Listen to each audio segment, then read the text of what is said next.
Siomra beag.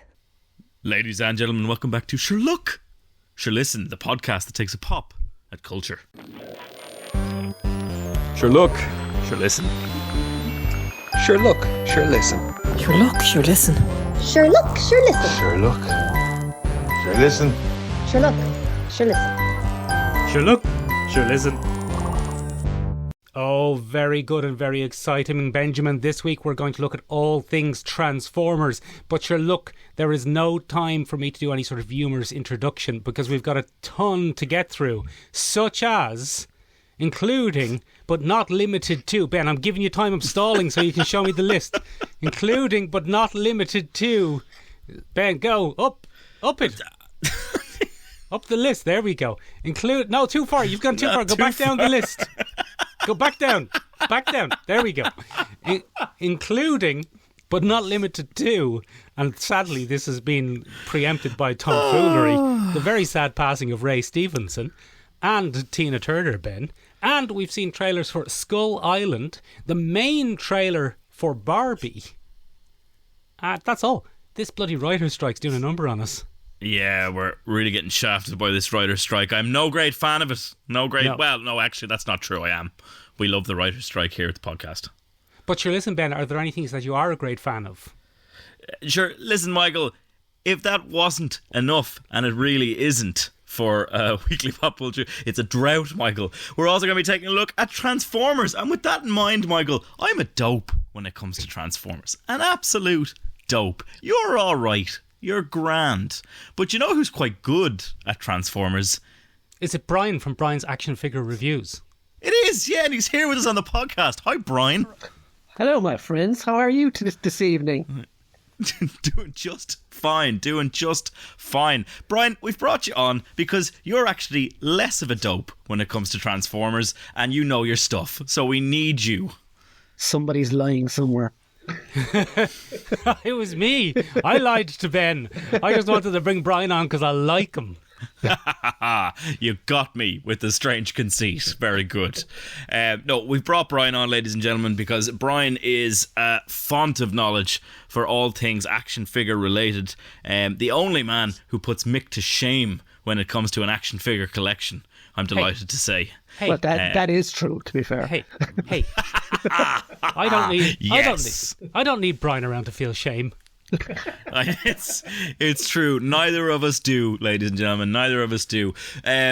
Speaking of shame, we really were very jovial there at the start of this particular podcast, Michael, and we probably shouldn't have been because, unfortunately, last week, while we were recording the podcast, we learned of the very sad passing of Ray Stephenson. Undercover Irishman spouse, Ray Stephenson. So I had no idea prior to his untimely demise, Michael, that Ray Stephenson was a Northern Irishman. Oh, you're going with Northern Irishman, are you? Well... Do you not count them as Irish, no? I suppose it's tricky, isn't it, Michael? Maybe it is actually, if you're a Sassenach bin. Oh, right, okay. All right, we're going down that line, are we? So, George Raymond Stephenson, Michael, was born in Lisburn in County Antrim in 25th of May 1964. Only a medium innings, not a great medium innings. Not ideal, Michael, at all. He was 58, unfortunately. And has had, quite frankly, Michael, a very versatile on-screen career. The word that the Hollywood elites would use is a storied career. I think that's fair to say, Michael. I think very much a storied career and quite something to behold. So he started out in 1998, Michael, playing none other than a gigolo in The Theory of Flight, Michael. Would you believe that's also how Brian got his start? Exactly. I wasn't going to mention it, but like, it's amazing how great people start off doing that. Like, I would believe that. I believe that wholeheartedly. So he helped Helena Bonham Carter's character lose their virginity in Theory of Flight, Michael, in 1998. Hold on a second. Have you just used the term, he helped Helena Bonham Carter's character lose her virginity? Sorry, I probably should have said he's hired to help. He's hired to help. Oh, okay. Helena Bonham Carter lose her virginity, Michael. And quite the time is had. Well, I've never seen him, Ben, because I only watch him in things that are relevant to this podcast, such as Punisher Warzone. Punisher Warzone is probably a good one, Michael. He also played the antagonist in The Other Guys, which is the Will Ferrell, Mark Wahlberg gig back in the day. I remember you. Yeah, he starred his starring role, Michael, was in a thing called Kill the Irishman, which came out in 2011, which was kind of a bizarre, born in America kind of rip off if you had the Irish mob. That was pretty interesting. He was the best thing about it, Michael. He was famously Volstagg at one point in the MCU. At least 4 points, actually. At least 4. Yeah, at least 4 different points. And Michael, probably what would have been perhaps the thing that propelled him a little bit more was he still is, I suppose, in his ultimate role. He's going to be playing the orange lightsaber wielding antagonists of Ahsoka. Oh, yeah. Yes. Yeah, no great Star Wars fan am I, so I don't know anything about that. Brian, what do you know about that? I know he voiced the character in the Clone Wars as well, but that character died in the show, so I don't think it's the same one. Other than that, I'm not too sure, really, to be honest. Yes. Ben, who is he? Who is he in the show? Yeah. He's not a fully defined character yet, Michael. He's the mystery antagonist. They look to be orange lightsaber wielding antagonists, kind of a counterbalance to Ahsoka's grey Jedi vibe. The Fanta loving Sith. Yes, famously, the lads on the Sith end that love a good old can of Fanta at the end of a day hunting Jedi. They bloody catch up the Jedi, they give him a slap of the lightsaber and go, you know when you've been tangoed. And then you go, and the lightsaber goes all wobbly and smacks them on the face. That will be gas. Yeah. So that's that. Unfortunately, Michael passed away this week. And yeah, a real shame. A good character actor. Punisher, the old Punisher flick series that he was in wasn't too shabby. Wasn't too bad. But I think he had a good deal of menace about him, Michael, and he probably would have been quite good as a Star Wars villain. But we'll have to wait and see. He still will be because he managed to get that recorded. So that'll be his ultimate role, Michael. And hopefully it's a good old time. Very good. Benjamin, speaking of big deaths, the other big death of the week was the superstar legend of maybe not genre entertainment, but of entertainment, Tina Turner. One of your favourites. Tina Turner, Michael, genuinely one of my favourites. I know you're being a little bit facetious there, Michael, but one great Tina Turner fan was I, Michael. Huge Tina Turner fan. Very much so, Ben, to the point that you have made me watch multiple times Mad Max 3 Beyond Thunderdome. You said you didn't mind watching it for my birthday, coming over and sitting with me and just watching it. Did you not enjoy it? I don't mind it. I don't like the outfit I have to wear and how you sit on my shoulders and control me. You said you were okay with me being Tina Turner and with you being Mad Max, and you said it was fine, and you said it didn't freak you out when I yelled Thunderdome at random points because I haven't actually watched the film. You haven't watched the film. It's quite clear you haven't seen the film. I haven't watched the film, Michael. I just base it all on the fantastic poster of Tina Turner with shocking white hair. Yeah, it's great. It's a great film. I will tell you now that at no point in that film does Tina Turner ride the actor Mel Gibson around on his shoulders. But I'll leave it up to you, Ben, to watch it and enjoy that particular scene. No, I won't spoil the magic of my birthday, Michael. I'm going to keep that memory crystallised as it is. Thank you. Thank you. Very good. Speaking, Ben, of spoiling the magic, go on. Is there anything that can take the joy out of something more than an animated spin-off? I mean, that's an excellent question, Michael. So this week we got a trailer for Skull Island on Netflix. Now, I've seen this. Brie Larson was in it. Yeah. Yeah, I saw it too. Yeah, so we've seen Skull Island before, Michael, and we've mentioned on this podcast, not a too shabby film. Probably the best of the MonsterVerse movies. I think arguably the best of the MonsterVerse movies. It has John C. Reilly, it has Brie Larson, it has bloody Tom Hiddleston in it as well. They're all there, they're all having a time. And Skull Island is a nightmare zone, Michael. Everything's out to get you. Everything has been evolved to fuck with humans. Yeah, big centipedes.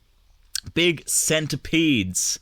Bloody skull crushers, which for some reason have skulls on the outside of their heads grown out. Very strange stuff. Michael, Kong Island is kind of the ultimate love letter to a B movie that completely understands how to invert expectations. Oh. Yeah, so this is a tangent that I didn't think we'd be on today, Brian. I'm sorry. This has come apropos of nothing. But it plays with the expectations of the B movie in a fantastic sense. From the very beginning, we're introduced to John C. Reilly's character, who has crashed in a... Are you talking about the B movie, the Jerry Seinfeld movie where he's a bee? He's like, I don't know what I'm being a bee for. No, I actually amn't talking about that one, Michael. Nice thing there. But very good, Michael. Very well played. So this came out, Michael, and the beginning setup of this, I don't know if you recall it, is bizarre. John C. Reilly is an American World War II pilot. Yeah. And he goes down in a bloody aircraft battle with a Japanese soldier. Okay. And the two of them attempt to kill each other in a fantastically tense opening scene. Okay.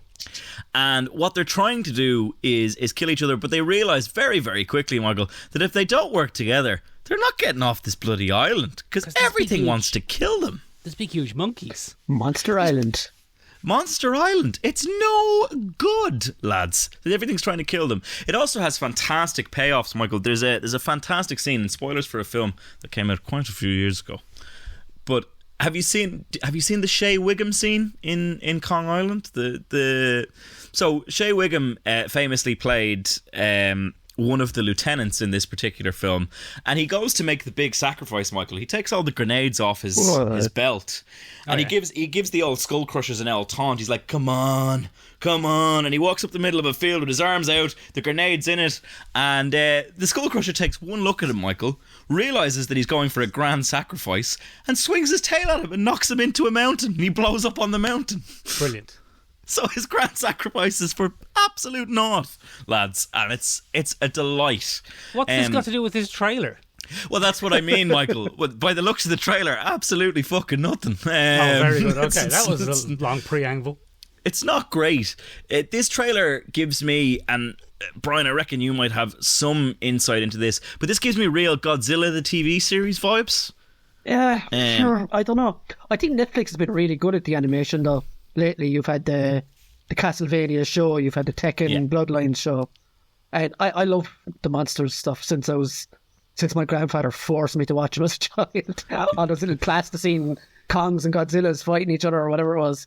So yeah, I'm down to watch this. Can't be too bad. I suppose maybe if you divorce it from the big budget movies, it could be enjoyable. But I don't know. I suppose if you're expecting anything like those, you might be disappointed. That's what I mean, though. When we got, arguably, in 1999, we got Godzilla, the Matthew Broderick-led bizarre American westernization of Godzilla, where he became kind of a svelte lizard that was very quick about the town, kind of a King Kong Godzilla hybrid thing. Very, very strange. But the best part about that was the strange spin-off series, the Godzilla TV show. It was incredibly enjoyable, where Godzilla became a pal to a research team, and it wasn't the original Godzilla, it was one of the babies, the weird little... one of the little babies. You're wrong, though. The best thing about that film was the soundtrack and Jean Reno. But do go on. By Puff Diddy? Puff Daddy? By P. Diddy, yeah. By P. Diddy. P. Diddy Pop. Yeah, great soundtrack. Yeah. A remix of Kashmir by Led Zeppelin, if memory serves. One of the few bits of hip hop my father would allow to be played on the sound system because it had the lead-in track from Led Zeppelin on it. Give us a little few bars of it there, Ben. Din din din din din din din din din din din. And then you would keep going. I was going to mock you roundly, but that has actually worked. I do know what you're talking about. It was on the money. Actually. Yeah, peak pocket. I would have been great on Nevermind the Buzzcocks when they used to have that round. Do you remember that round on Nevermind the Buzzcocks? Loved it. Anyway, this actually doesn't look too bad. It looks like an enjoyable kind of monster romp, probably capturing the tone that we really, really wanted from the Godzilla Kong reboots that we've seen recently, that we maybe aren't getting in the way we would have liked. Speaking of a surprising shift in tone, Go on. and speaking of Brian's action figure reviews, we've had a surprising shift in tone from an action figure based movie this week. Go on. We had the main trailer for Barbie, We did, Michael. and she's buggered off to the real world. One of my Yeah, I mean- favourites. I mean, that's we did hint at that, Michael, in our viral success, our runaway viral hit on the interwebs, Michael, the Barbie teaser trailer analysis short that made us relatively alright in terms Weird of social shit. Brian, media. just in case Brian has no idea what we're talking about, Brian, for some reason, the most successful thing we have ever published on the internet was a 1 minute short of a trailer reaction to Barbie. Jesus. Like upwards of 250,000 views for some reason. I'm off to buy some Barbies. It's all about yes. Barbie now. This is a Barbie podcast only.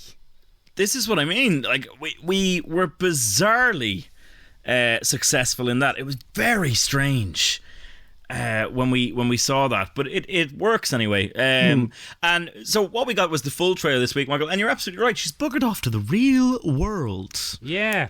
And Yeah. dampened my enthusiasm for it a little bit. It's like they've followed the well-worn path now of Sonic the Hedgehog. Yeah. Going from their own world into their... Yeah.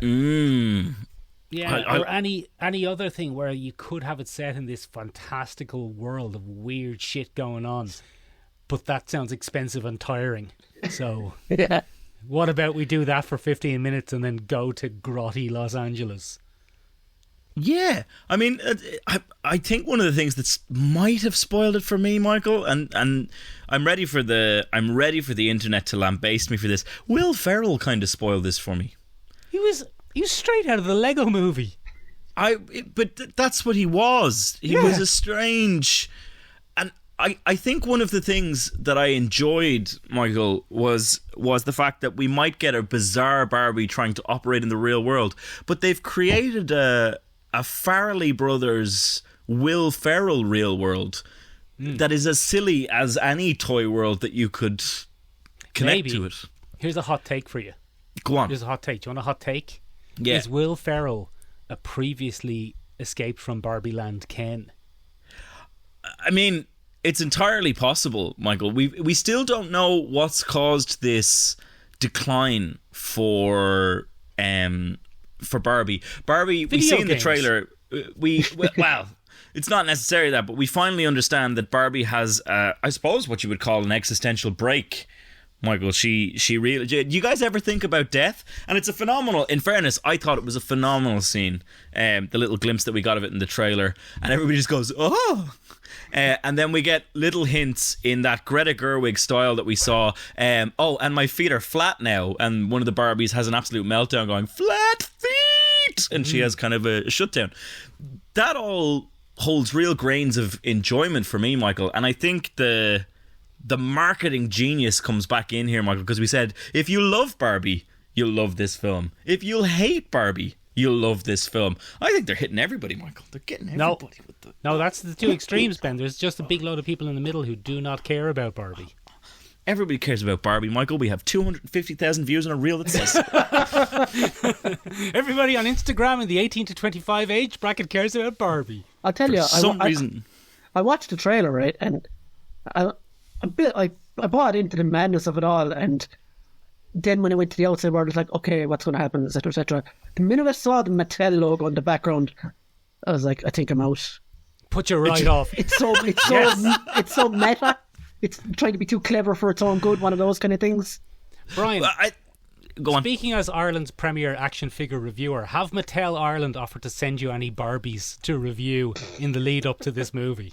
I don't. If Mattel saw my reviews, I don't think they would like me. Was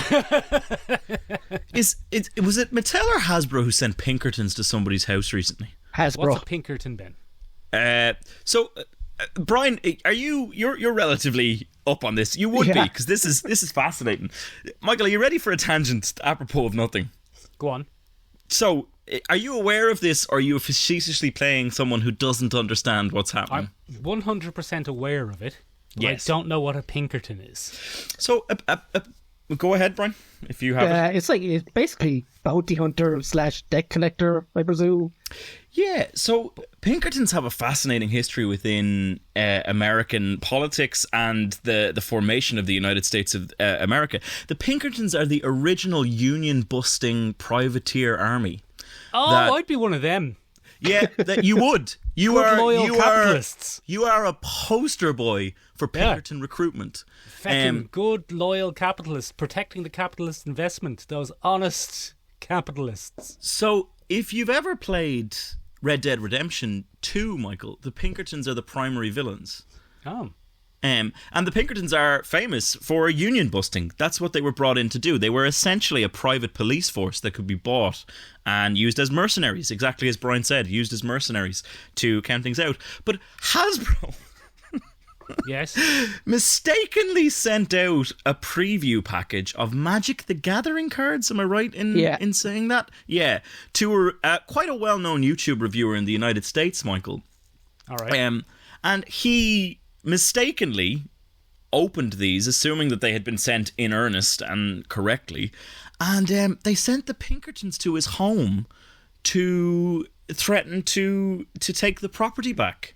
And they essentially hired a private army that still exists from the early days of the United States to retrieve company property. Okay, that sounds fair. Good, So- honest capitalists. Good, honest capitalists braving the terrors of public relations. Yeah. Yeah, absolutely. Pinkertons isn't a derogatory term. These are actually, that's their job. Their job title is like John Murphy Pinkerton. Pinkerton Agency. Yeah, the Pinkerton Agency is America's premier shady mercenary organization, primarily done to enforce capitalist will. Ah, come on. They have the CIA, Ben. That's absolutely wild. No. You see, this is the difference. The CIA is America's premier state-run shady organization. Oh, right, yeah. But the Pinkertons are a mercenary army that you can hire to do what you like. Oh, like the CIA. All right. Well, that's all of us executed, ladies and gentlemen. Just so you know, Sorry, Brian. you know, This whole thing was a honey trap, Brian. just so everyone's aware, I will not be doing anything to put myself in harm's way. So if my body turns up in a couple of weeks, ladies and gentlemen, not me. But yeah, so Brian, I wouldn't be taking any packages from the lads, because if you give a negative review, you might get a knock on the door from a Pinkerton. They won't find me where I live at tonight. Oh, crap. Sorted. They won't. Just about get internet here, like so. Sorted.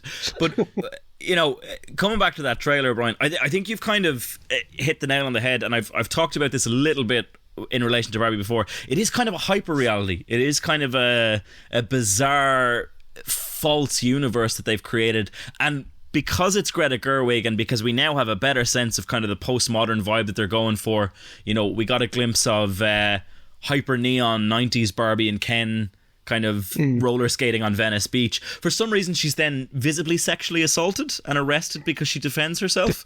Fine. That was fine in the 90s. That's what happens in the real life. Well, in fairness, that might actually happen in real life. But again, it's a very Greta Gerwig move. You know, we're deconstructing certain tropes. We're taking a look at some very important things happening. And we're trying to analyze how those things interact in actual reality. You know, the perception of a message versus how it's received versus how it's interpreted over time, and so on and so forth. And we've talked about that a little bit. But Michael, do you remember the last time when you asked me, you know, what is the deal with simulacra and simulacrum? Do you remember that? No. Oh, okay. Well, the last I have time no idea what you're talking about. You've talked just lost me here. I have never felt more that you are saying something specifically for a reel Random noises. than you have been for the last minute. No, I'm on the money here, lads. I'm on the money. So, all right, go on. Way back in the 60s, a French lad got a notion, right? Oh, they're always at that. Jean Robespierre. Baudrillard. Jean not Baudrillard. Robespierre. Robespierre is an El Chancer, but John Baudrillard got this notion into his head, Michael, Right. and he became particularly interested in the field of semiotics. So semiotics is when we kind of look at the messages that are sent in the world, how they're received and how they go through. So he came up with the theory of simulacra and simulation. So simulacra is an image or representation of something, and it's very often a slightly unreal, vague semblance of something, a superficial likeness, if that makes sense. Okay. So advertising would give you a form of simulacra. Like a happy housewife having a smoke. Yeah, exactly. Whereas they were all miserable and plotting ways to get away from their horrible husbands. So in Facebook. reality. Facebook, yeah. Facebook. Yes, Facebook. Instagram. Social media in general. Yeah. Have you seen how muscly I look in my Instagram pictures, Ben? You look very, very jacked, Michael. I'm not Very, that jacked very in real jacked. Not in real life. But, Michael, I finally came up with a great way of looking at how simulacra kind of perpetuates itself. And I found it in a fun pop culture way, Michael. Would you like to see it? Oh, we're going to see something. And, Brian, I think you'll enjoy seeing it as well. I'm going Brian, to show it that's to the both code of for you better enjoy it, or else you're in big trouble.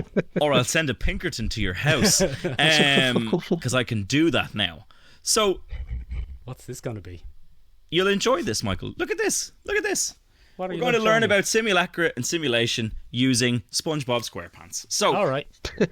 it comes in 4 stages, Michael. And the initial stage is the image or representation. It is a reflection of basic reality, okay? And that's Yeah. a naturally occurring sponge. I've Okay? seen them. Yeah. Yeah, so that would be your stage 1 simulacra, right? A basic representation of reality. Stage 2 is the sign becoming slightly warped by our interpretation and then shaped into something that is still a reflection of the original reality, but distorted. So it's the store-bought sponges in the funny shapes. It's your classic sink scrubber with the green top on it, and then it moves on from there. And then stage 3 is another rendition of that image in a brand new format. So a cartoon of a commercially available sponge. Does that make sense? So now you have what's called the absence of reality. So it's our interpretation through another medium of something that exists in this reality. Does that make sense?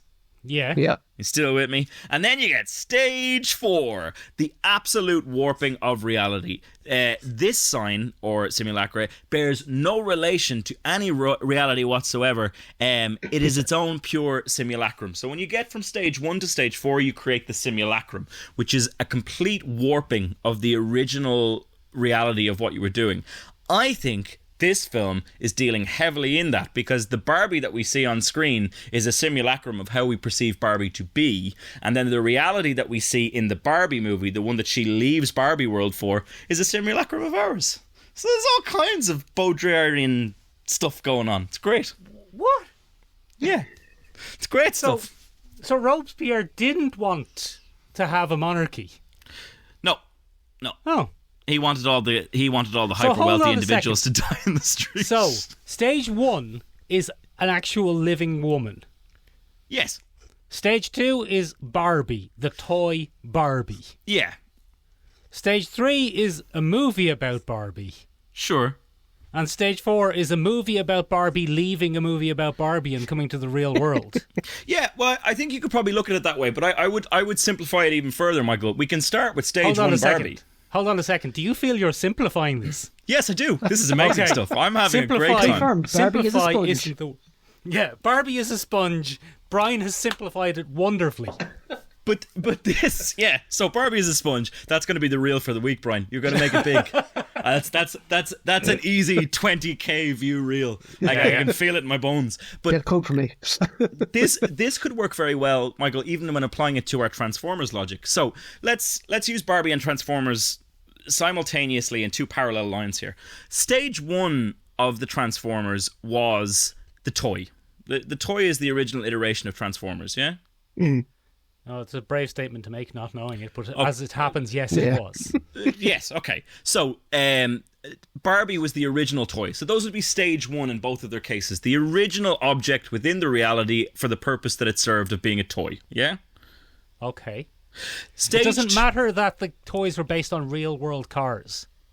Well, I suppose you could turn it back further and make those stage 1 if you wanted. But for the purposes of this... Can I just skip and say Michael Bay is stage 4? So there's... Yes! He's got you. Yes! Brian's got it. Brian figured it out faster in a than I did. nutshell. Yes! Excellent Baudrillardian analysis, Brian. Spot on. Because when most Transformers fans go to Michael Bay, they end up going, what the fuck is this? Right. That's your simulacrum. It's when something is warped so much outside of its original intent, purpose, and meaning that you're just left going, huh? Yeah. What the fuck? Remember when those two cars turned into racists? Yeah, do you remember that? Yeah. I don't remember Transformers being... Yeah. Gas crack. I don't remember Transformers being this racist. Yeah, but that's exactly it. So Brian's done the bloody Olympian leap there and gone straight through. Michael Bay would be your stage 4 full simulacrum of Transformers. Stage 2 would be your different types of Transformers. So, your Aqua Transformer, your Aerial Transformer. Stage 3 would be the cartoon of the Transformers, which take the original real object, and then stage 4 is the absolute bastardization and murder of the franchise by Michael Bay. Nicely summed up. Oh. Yeah. Oh, all right. That's an interesting take on bastardization and murder of the franchise, Benjamin. Because very interesting take to say that, because in many ways Michael Bay's Transformers reinvigorated the Transformers. Well, go on. Well, there's no need for me to go on, because we've got a bloody well special guest this week, Benjamin. We do. It's Brian from Brian's Action Figure Reviews and The Culture Cast. Brian, you also have your own highly successful podcast, which is heading for episode 100 in the next 2 or 3 weeks. Yep. Scary. Tell us a little bit about that. How did you get that started? And YouTube channel was first, right? Then into the podcast. Give us a quick rundown. Well, this is like an interesting circle here, because the very first night I did the Culture Cast, you were actually, Michael, you were the first one to comment on it. I looked back a couple of weeks ago, and yeah. I'm a very supportive person. How does this work, Michael? Okay, you did this, that, and the other thing. Thanks. Yep. But yeah, it's just similar to yourselves. It's pop culture, but we do, instead of a podcast, we do a live stream. So anything kind of goes then, and we kind of talk to the people in the chat during it and stuff. And yeah, it's like it's gotten to 100 somehow. I don't know how, but yeah. That's 2.5 years then, nearly. Yeah, I don't know how real I effort. put up with the other guys so long. I say that about Mick all the time. We all have one, Brian. We all have a noose around our necks. It's a healthy dose of small jokes, keeps him at bay. It's great. That's very good. I Ben used to be shorter than me, but he got taller mysteriously. Simulacrum, Michael. Simulacrum. Simulacrum and simulacra. I knew it was. That's what I call the lifts in my shoes. So Brian, are you a Transformer review channel? Mostly Marvel Legends, I would say, but I do collect Transformers as well. Okay, so you are a Transformer man. Yeah. I've been called like a magpie because I pick up anything shiny, so... Oh, yeah. Oh, yeah. So, all right, so very good then. Let's go back then to what Ben said earlier. Ben made the very bold Baudelairian statement that it all started with the toys. So, Brian, tell us, is that right, or is Ben talking bullshit? No, he's right for once. Yeah! Right. All right, then. In my experience, anyway. You can just revolute me that 50 quid back, Brian. Damn it. So I spent on that joke. Yeah, It's I was already right. gone. So go on, tell us a little bit about then the origin of Transformers. Well, my own origin for Transformers was, like, we couldn't really get them here. Well, I don't know. That's what my mother and father told me anyway. But I'm sure we could. But it was a Christmas some year in the 89, I'm going to say, when I got Optimus Prime for Christmas. Couldn't be got anywhere in the shops. My uncle came home from England, as everybody went to England those days, and brought me back one Christmas Eve night, I'd assume, because it was just magically there Christmas morning. Oh, amazing. So, Ben, Generation 1 Transformers, the original ones that you're talking about, I'm sure we've talked about them before, they were a Japanese toy line originally. Mm-hmm. But the Japanese toy line didn't have particularly gripping fiction around it. So they were fabulous toys that didn't really catch the imagination. And were successful, but not world-changingly successful. Not a world beater, so to speak. Exactly, until your lads over at Marvel and Brian's mates over at Hasbro. Are Hasbro sending you free stuff, Brian? Because if not, we can be mean to them. No, not yet. Fire away. All right, fuck them then. So the bastards over at Hasbro, the union-busting bastards over at Hasbro. Oh, that's us fucked. We'll never get invited to a D&D premiere ever again. They got won't be their making hands any on more it. of those anyway, so you're fine. Yeah, it was Yeah, grand. It it's was true. a critical success, but commercial failure. The lads over at Hasbro got their hands on them, and they said to Marvel, "Here, Marvel, what do you think of these toys?" And Marvel said, "Oh yeah, they're gas, yeah." And they said, we've got these great toys, but none of them have any character or personality or excitement. Would you do us up a few? And Hasbro went, "Ah yeah." Sorry, not Hasbro. Who was I saying? Your lads. Marvel. Marvel, that's it, yeah. Marvel. So Marvel drew up the character designs from the toys. So is that what you're saying about Simulacrum, Ben? Yeah, so those would be the interpretation of the... So the toy started originally with no mythos around it or meaning necessarily inherent with it, other than this is a fun toy that turns into a car. No, that's not true, actually. Oh, okay, well then go on. Well, they were robots. In disguise. Yes, but they were robots, not living sentient organisms.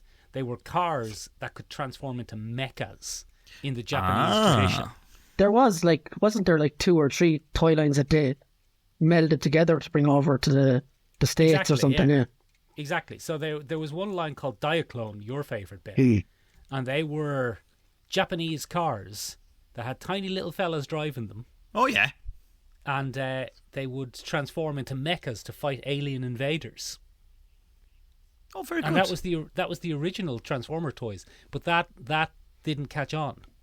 That wasn't as exciting as actually turning into people with characters. So you could have had 30, they weren't called Optimus Prime, but you could have had 30 fellas turning into red trucks, and it was the drivers who were the characters. See? The world wasn't ready for Power Rangers yet. No, exactly. But I mean, that's a much more Japanese thing, having the pilots of these mecha transforming robots be the characters. Until Marvel and Hasbro got a hold of it and said, "No, make the robots into the characters." Yeah, that's pretty good, isn't it? Let's have sentient robots. Let's open up that can of existential worms, eh? Oh, absolute nightmare. Brian, what's your take on girl Transformers? Doesn't bother. Doesn't bother me Ben's really. take. I mean, the first one was RC, wasn't it? Yeah. And they actually had to fight to get her into the movie as it was. And never got a toy. Until recently, was it? Well, she's had a few. Well, throughout in the modern years, times or whatever, yeah. Modern times for us, Brian, is Exactly. probably since 2000. Late 90s. Yeah, exactly. So recently, 1999 approximately, I'd say. Years just go so fast. Yeah, but that's the funny thing, isn't it? Because Transformers, how long did the first generation of Transformers last, Brian? G1. It must have been early, mid-80s to early 90s, thereabouts, wasn't it? Pretty much that's it. 6, 7, 8 years maybe. And there was 3.5 seasons and a movie? Yeah, a blip. So it was till 1987. It was from 1984 to 1987. That's G1. In America, Ben. Well, I can't say otherwise, but that's what it's turned up. So it's only a 3-year window, really. Yeah. It was a very short time, and that was pretty much the death of Transformers. It continued in Europe for a while longer. G1 continued in Europe for about 1991, and I'd say, Brian, you and I are of about the same vintage. Yeah. And probably a little bit, realistically, too young to have been big Transformers fans the first time it came out, from 82 to 86. Oh, I know. It was definitely after that, So, Ben, this is fucking deep dive Transformers shite talk now. This is going to be deeply uninteresting. But most Irish Transformer fans about my age actually became Transformers fans when Transformers had a resurgence of popularity in the UK and Ireland in the early 90s. Right. I think And they... Go on, Brian. I think the first actual Transformers thing I watched was the movie, Yeah. the Transformers yeah. movie. So we weren't watching the show when it came out because I was only a flippin' little toddler. And I was probably too busy laughing and falling over and stuff and going, ah, ha, ha, And pooping your pants. pooping my pants. Nice. So, like, I probably became a Transformers fan for the first time about 89, 90, 91. And then, in the time it took for Transformers as cars to die off, and then to come back as this weird Beast Transformers thing, that was only about 4 years. But back then, when we were all kids and everything seemed to be more important and short times felt a lot longer, it felt like Transformers was gone for years. And then it came back as this weird thing. Brian, where were you? Where were you in your fandom when Beast Wars came along? I think I may have been like 12 or 13. So I'd probably moved on. Exactly. And when I saw it, I was like, what the hell is this like? Exactly. Because I remember that show that used to be on as well. Was it Reboot, I think it was. Reboot, yeah, exactly. And then I saw that and I was like, what kind of animation is this at all? I can't. Ugh. And then I saw, oh yeah, Transformers coming back. I think it was on the same channel. And then I saw the trailer and I was like, what the hell is this stuff? Benjamin, have you ever seen Reboot? I haven't had the pleasure. Do you not know about Reboot? Oh, well, I'm going to look it up now while you two are Look up Reboot. are spinning your wheels. Hang on. So, Ben, around the same time that you were being produced, Yeah. TV and film and animators decided, what if we made TV shows entirely on computers? And one of the earliest was a show called Reboot about computer viruses, Brian? Yeah, I vaguely remember it. It was like they all looked like PlayStation FMVs or something. Exactly. It looks, for all the world, like a PlayStation 1 full motion video clip. Yeah. Yeah. This Low polygon, no texture, just... Two or three modern characters on screen at most at a time. Most. Yeah. very interesting. Lots of black backgrounds or just plain flat fields. Hideous. Yeah. So it was Bob Fong, Dot Matrix, Enzo Matrix, And Frisket, Mainframe. Anderla, Megabyte, Hexadecimal. There's a catchy name that rolls off the tongue. Yeah. You Wow. failed that in maths. Wow. Reboot was a hideous thing to look at, but a surprisingly good cartoon. Michael, did you know this was... Did Yes. you know Reboot Yes. was rebooted Yes. in 2022? Yes, I did. I didn't. Oh, right, No okay. use. No use. Did you also know that the producers of Reboot also made Beast Wars Transformers? That doesn't shock me. So, correct me if I'm wrong here, but Beast Wars Transformers, I'm not missing some 80s version of this. Beast Wars Transformers was the early CG attempt at a Transformers series. Yes. Yeah, okay. I remember that. Absolutely. Yeah, because you would have been a toddler when this came out. Yeah, I remember that. And just appalling to look at. Yeah, awful. Awful scenes entirely. Hard to watch. Yeah. Dreadful. And Big- I haven't watched loads of it, but apparently I've heard the writing is amazing in it. The best writing. Now, I'm going to temper this, Brian. I'm going to temper what I've just said there. The best writing that there had ever been in Transformers up to that point. Which, considering there had been one show of Transformers, which lasted 3 years, and one movie, retrospectively it's not saying that much, really. True. But it was the first Transformers that had such wild concepts. And just watch Ben's ears perk up now, Brian, because he doesn't give a shit about any of this. But wait till you hear this now. It was the first Transformers fiction to have such wild concept as character arcs, What? development, What? world building. Ooh-wee! See? And revolutionary at the time. Because, Brian, you will know as well as I do, the first one, Generation 1 Transformers, you can watch any episode, doesn't matter. Yeah, you can just copy it out whenever you like. Pop in, watch an episode, pop out, even if it's a to be continued episode. Probably doesn't matter. And they were all like basically 20-minute adverts with adverts sliced in between them. So Yeah. So it's like, who's the coolest robot car? It's Trax. It wasn't Trax. he never was. No. Trax was Trax Ben. Have you ever heard Trax speak? He was based on a kind of posh Bostonian New Englander. Oh, But he got misinterpreted as the 80s as that being gay. was it Kelsey Grammer? It was a Celtic grammar type. Yeah. And he was a shit DeLorean. So And he was like, "Oh, I'm a trans robot, and I've got the finest shine in all the robots." Oh, so it was like, just a oh. very camp kind of Liberace style Transformer. Yes, but he wasn't gay because they Well, were you couldn't have that back then, they Michael. were 16-minute Wasn't cartoons allowed. for children. Wasn't, Yeah, you weren't wasn't allowed. allowed. But yes, so Beast Wars, hideous to look at. Yes, Absolutely. I'm having a look at some of the designs here, Michael. Oh, hideous, Ben. Not only hard to look at in stills, but in motion. Oh, just would have worked God great awful. as an audio player or something. Yeah, Yes. if the stills are anything to go by, Michael, dear God. Oh, hideous. I don't think I can emphasize this enough. Just pure torture on the eyes this thing was. Imagine if someone just said to you, sit down here and watch me play the PlayStation for 4 hours. That's what it was it? Oh, hideous to look at. But great for the time Yeah. for a cartoon writing. Right. And you're rolling your eyes now, Ben, because loads of cartoons I'm not. now have great writing. I'm not. Brian was talking about Castlevania earlier. Yeah, that was very good. Warren Ellis. Yeah.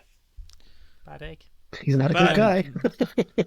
Not a good guy. Good cartoon, though. But in 1996, people weren't writing cartoons with good writing. I disagree. Go on. So we're talking about what did we do between both Transformers series. I mean, for me, that's where the whole Marvel thing started. X-Men animated series, phenomenal.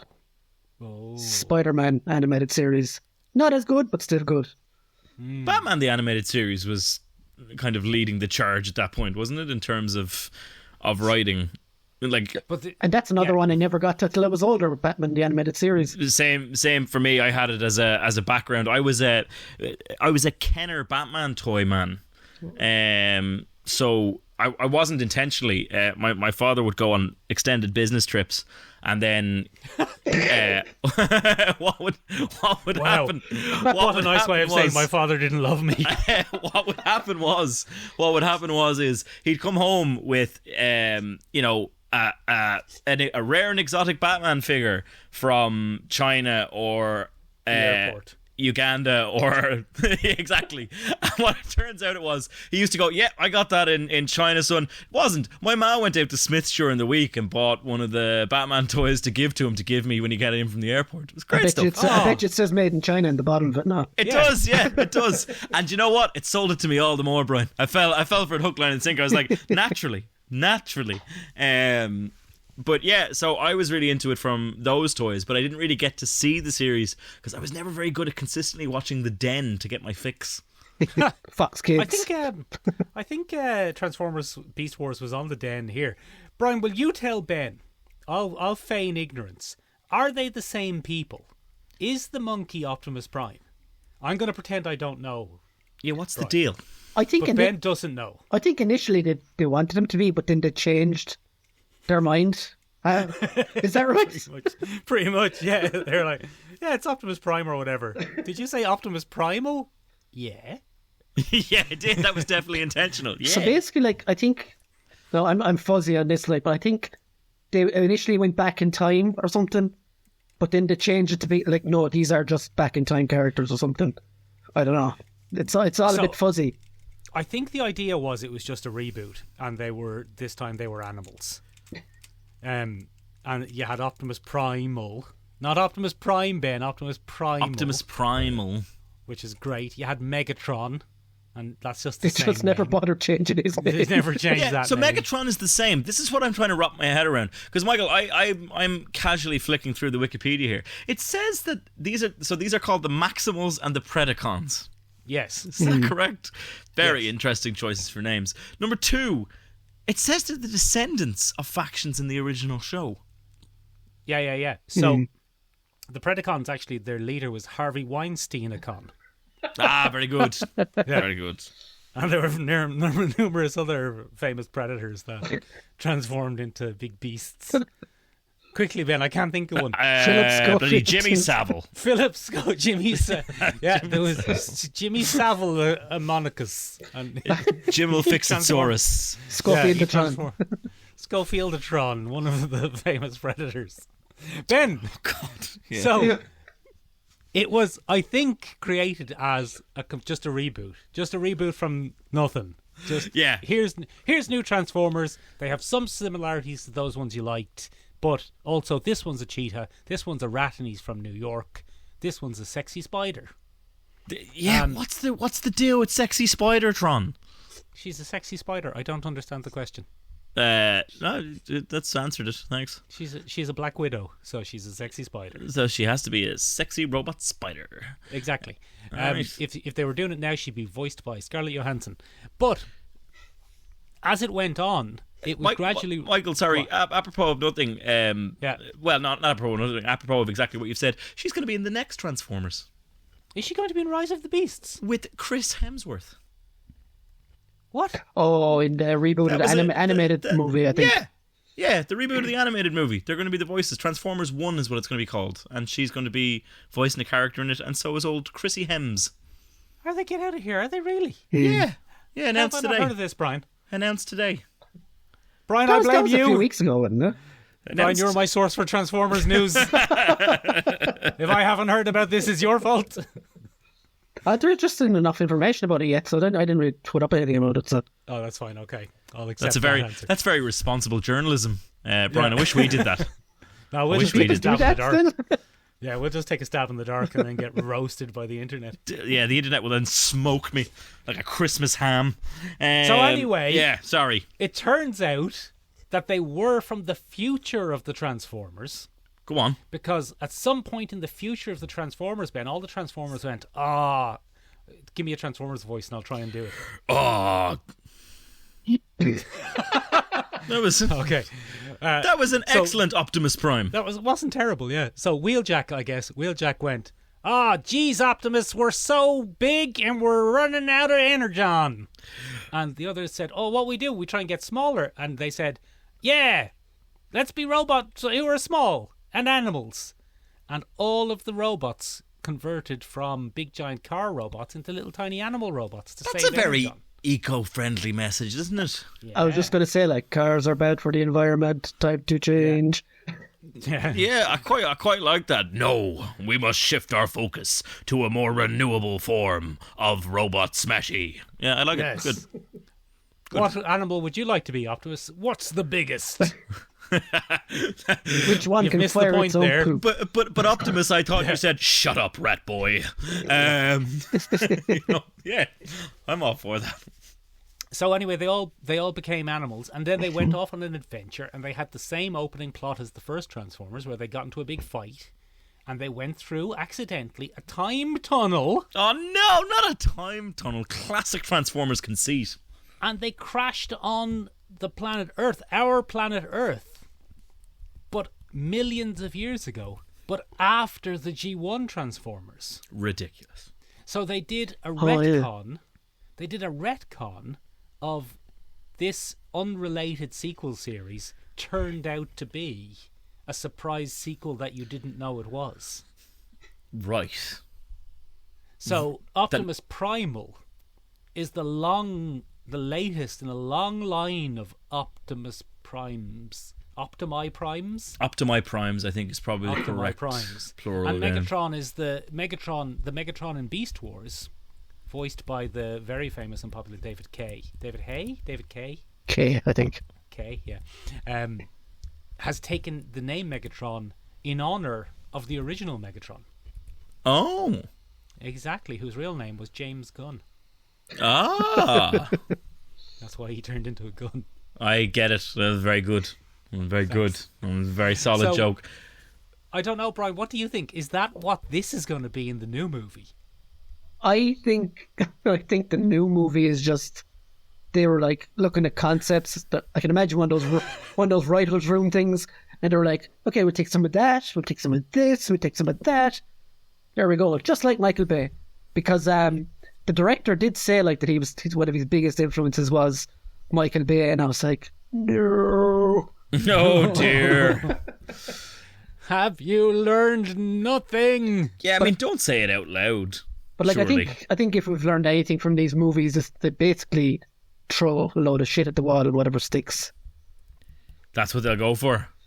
It's like we used to really lay into the X-Men movies With for good. having with good reason. Yeah. For having no sense of continuity or what's sequels, what's prequels, what's related, what isn't. And X-Men pulled that same stunt of having First Class then later turning out to be a secret prequel to the original series. Oh, for even fuck's though it sake. doesn't make any sense. Very strange. But this is fucking weird because is this a sequel? Is this a follow-on? Is this a prequel? What's going on? Like I think it's a direct sequel to Bumblebee, but I don't know. Is it? That's what I've heard. That's what I've read. No, that could be. I don't know. Not true. Yeah. Doesn't seem right. Like I didn't see John Cena in it. I didn't see Haley Steinfeld anywhere either.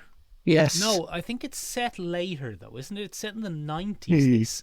So Haley Steinfeld will have aged 26, and therefore, from the perspective of Transformers writers, is as good as dead. Yes, because it's only fun when they can justify a strange kind of predatory Yeah, paedophilia arc starring that's why they're called the Predacons. the Predacons. Yeah, it's a whole yeah, thing. yeah, It's a whole thing. What they were actually doing was just being very faithful to the source material. yeah, exactly. Yeah. And like, there's a real smorgasbord of characters in this. There's Beast Formers. There's the Maximals. Go on. There's like your core movie Autobots of Optimus Prime and Bumblebee. Yes. They've got a weird version of Wheeljack. Is he racist? He's Mexican and he's a van. Oh, no. Sake. No. He's Mexican and he's a van, and I assume that his horn plays La Cucaracha. Oh. You know? And they've Mirage as well, don't they? And they've Who Mirage. writes this shit? I don't know, Benjamin. It's not AI, because AI wouldn't do it this wrong. There's no one writing it at the moment, anyway. Tell us about Mirage, Brian. Mirage was originally like an F1 car, wasn't he? In G1. So Yeah. like they've like turned him into jazz essentially in this, from what I can see. But he can still do the multi-car thing. Like I don't know. He's weird. He's half jazz, half Mirage, old Pete Davidson. Half Blur as well, I would say. There's a good bit of Blur in him as well. Is he Pete Davidson? Can you explain that? Pete Davidson, yeah. He's the actor Pete Davidson is Oh, playing. Pete Davidson is voicing him. Yeah. What? Yeah. I can't imagine Pete Davidson as a car. Yeah, well, he took a break from chatting up sexy L once to come and record some voice lines for the Transformers. He's just keeping them wanting more, Michael. You never take a break. You just rev up the tension. Yeah. Pete Davidson is Ben's biggest rival in the world of chatting up sexy L. Ben. But also, there's some real deep cuts in this. There's some real Transformers deep cuts, because there's the character Nightbird. Oh yes, go on, tell me who more. I think might have actually been the first female Transformer. Oh. Nightbird is a female ninja Transformer who turns into some sort of black sports car traditionally. And she's in this, so a real deep cut. And do you think we're getting the sexy lady spider? No, I don't think so. It's like they like pull random Transformers from all different areas for these kind of movies. I really don't understand their logic or lack thereof. The biggest one that they pulled, Brian, is Unicron. Yeah, like they did not try and use Unicron in the last big movie. They did. He was Gemma he was Chan buried like, in the earth. He was the Earth. The Earth was Unicron. So, And the actress Gemma Chan was saying, "Oh, watch out." so I'm wondering then, like, if they do try to connect these somewhat, is Unicron going to crash into a million pieces at the end of this? They get buried under the earth or something. Is the Earth going to get blown up and then reconstitute around Unicron? And everyone's going to go, "Oh, this is a weird day." Yeah. Ben, are you listening intently, or have you just looked up something that has shocked you? No. I'm just looking up. So the angle they might be trying to pull with the Primus thing is that in the Marvel Comics tie-in, when Unicron was kind of first touted, as a thing, Primus was the one who gathered his Maximals together to kind of launch the initial defense of the planet, according to the Wikipedia page. The Wikipedia page for what, though? For Unicron. So many, There's loads of but there different. have been so many different Unicrons. Go on, Brian. Wasn't Well, then Primus Cybertron? Or was that? At one stage, Primus was Yeah. Cybertron, yeah. But I find it hilarious, lads, that you gave me a hard time for Simulacra and Simulacrum, and you're here. Wasn't Primus Cybertron though? Yeah, he was for a while. Yeah, he was definitely Cybertron there for a few he minutes. was for a while. The Transformers continuity, Ben, is fucking horseshit. Yeah, the lore is Really all is. over the fucking place. It's fucking absolute horseshit. It just does not make any sense. French And- philosophy is much the same. Yeah, but it's been passed around a lot. So there's G1, there's Beast Wars, which actually turned out to be tied into G1. Then there was a series of unrelated shows like Car Robots, Robots in the Skies, Prime, Armada. Prime, the Unicron trilogy. Like, There was they a just second Beast Wars series as well, wasn't there? Beast Wars 2. It was called something else though, wasn't it? Oh, Beast Machines. That's Beast Machines, yeah. That was on Cartoon Network or something like that at one point. I'm never going to stop typing stuff in today. It's going to be great. Beast Machines was a follow-up series to the very popular Beast Wars, Ben. Which Beast was produced by a Machines. whole new team of different writers, artists, and animators, and nobody liked it. Yeah. Yeah, it doesn't look great. No, I mean it's not as much of an eyesore as the original, but It has none of the yeah, story. It isn't. It didn't endear itself to the fans because it started by killing off a lot of their favorite characters. Why would you do that now? That doesn't make any sense. That's a lesson that Transformers refuses to learn. Yeah, absolutely, categorically, hands down, feck off. I'll kill who I want, whenever Yeah. I want. Who's your favorite? Is it Haley Steinfeld? Well, she's 26. She's as good as dead. What about Megan Gone. Fox? Gone. Gone. Fox gone. Get her out of here. Rosie Huntington Whiteley. We're not having her. Shia Nicola LaBeouf Peltz. in jail. Shia LaBeouf, off to jail he goes. I think Shia LaBeouf should be in jail, though. I think that was just a wise choice. So yeah, that's the history of Transformers. Oh, very bizarre, lads. Very bizarre. But anyway, ladies and gentlemen, what's your favourite strange retcon or murdering of a beloved character on a Transformers series? You can get in touch with us in a few different places. You can find us on the interwebs at www. What? We forgot to talk about the poll. Ah! Do you want me to do it now? We had a listener's poll, Ben. Who's the best Transformer? It was the yellow one, Yeah. Truck, the baddie, or the actor Marky Mark. And the baddie absolutely ran away with it. Ran away with it. Megatron was our dominant winner, Michael. Sadly, the actor Mark Wahlberg got one vote. It was me. The yellow one got surprisingly few votes with 17% of the vote. Truck. Not Optimus Prime. We just put a picture of a truck up, ladies and gentlemen. That came in second place. But the baddie ran away with it. Absolutely ran away with it. 50% to the baddie. Ladies and gentlemen, you too could take part in our infamously wonderful polls. Ladies and gentlemen, get up on the Instagram at Sure Look, Sure Listen podcast. You can find us up there.